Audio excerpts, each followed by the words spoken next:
જગ્યાએ ભયજનક તિરાડો પડી ગઈ છે। આ તિરાડોને કારણે વાહન ચાલકો અને ખાસ કરીને ટુ વ્હીલર ચાલકોને ભારે મુશ્કેલીનો સામનો કરવો પડી રહ્યો છે। સોમનાથ અને ભાવનગરને જોડતો આ નેશનલ હાઈવે ગુજરાતના સૌરાષ્ટ્ર પ્રદેશ માટે અત્યંત મહત્વપૂર્ણ છે, પણ હાઈવે પર ઠેર ઠેર મોટી અને ભયજનક તિરાડો પડી ગઈ છે। આ તિરાડો એટલી મોટી છે કે નાના વાહનો અને ખાસ કરીને ટુ વ્હીલર ચાલકો માટે જીવલેણ સાબિત થઈ રહી છે।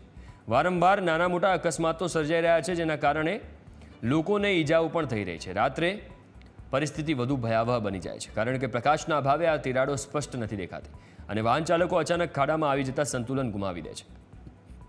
આ મામલે સરકાર અને સંબંધિત વિભાગો તાત્કાલિક કાર્યવાહી કરે અને આ સમસ્યાનો ઉકેલ લાવે તેવું સ્થાનિકો ઈચ્છી રહ્યા છે।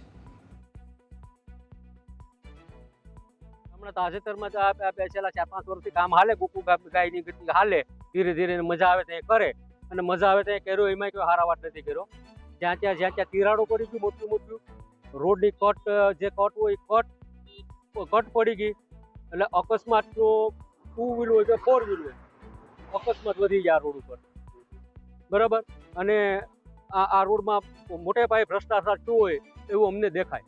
આ રોડ સોમનાથથી લઈને ભાવનગર સુધીનો નેશનલ હાઈવે રોડ છે અને આ નેશનલ હાઈવે રોડ ઉપર અકસ્માતોની સંભાવનાઓ બાબતે અને ઘણી બધી અકસ્માતો થયા પછી પણ રોડની પરિસ્થિતિમાં અથવા તો રોડની ક્વોન્ટિટીની અંદર કોઈ સુધારો થયો નથી।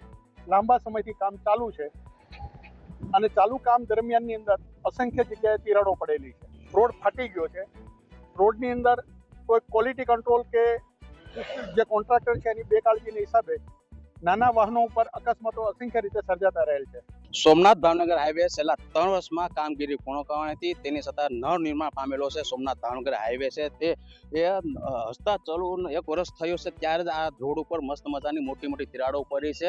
આ તિરાડો પડવાને કારણે જે રાત્રિના વાહનથી પસાર થતા હોય છે તેને લીધે આ રોડ ઉપર નાના મોટા અકસ્માત સર્જાય છે। આ તિરાડને લીધે જે ટુ વ્હીલ વાહનો ચાલકો છે તેમાં જે આ ટુ વ્હીલ વાહનો છે રાત્રિના સમયમાં આમાં ફસાય છે અને આના હિસાબે આ કટની હિસાબે આમાં નાના મોટા અકસ્માત થાય છે। ત્યારે સ્થાનિકને કહેવું છે કે આ તિરાડો બુરાય અને વહેલી તકે આ તિરાડો નિકાલ આવે। ત્યારે જોવાનું રહ્યું છે કે આ જે નવનિર્માણ પામેલો હાઈવે છે ત્યાં સરકાર અને તંત્ર શું કરી રહ્યું છે, સ્થાનિકોનું કહેવું છે અને જે તિરાડો છે વહેલી તકે બુરાય તેવી સ્થાનિકોની માંગ છે। Arvind Sodha, News Capital, Gir Somnath. જો તમે ખંભાતથી નેજા થઈને તારાપુર અમદાવાદ તરફના રસ્તા પર મુસાફરી કરો છો તો